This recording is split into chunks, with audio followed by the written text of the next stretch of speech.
ಇವತ್ತು ಕುಡ್ಲೂರು ಗೇಟಿಂದ ಮುಂಡ್ರೆ ಗ್ರಾಮಕ್ಕೆ ಪಾದಯಾತ್ರೆ ಹೋಗುವ ಆರಂಭದಲ್ಲಿಯೇ ಇಲ್ಲಿ ಒಂದು ಪುಟ್ಟದಾದಂಥ ಒಂದು ಬಸ್ ನಿಲ್ದಾಣ ಇದೆ.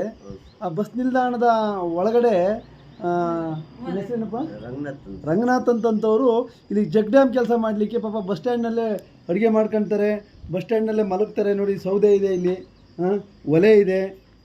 ನೋಡಿ, ಎಷ್ಟು ಒಂದು ದುಸ್ತರ ಕೆಲವರ ಪಾಲಿಗೆ ಎನ್ನುವಂಥದ್ದು ಇದು.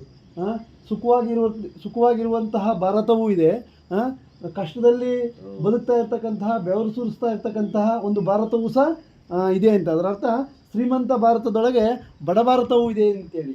ನೋಡಿ, ಅವರು ಎಷ್ಟು ಕಷ್ಟವಾನಿಗಳು ಈ ಚಳಿಯಲ್ಲಿ, ಮಳೆಯಲ್ಲಿ, ಗಾಳಿಯಲ್ಲಿ ಜೀವನ ಮಾಡ್ತಾ ಇರ್ತಕ್ಕಂಥ ಈ ದೃಶ್ಯ ನೋಡಿದ್ರೆ ನಿಜಕ್ಕೂ ಸಹ ನೋವನ್ನು ತರ್ತಕ್ಕಂಥ ಸಂಗತಿ.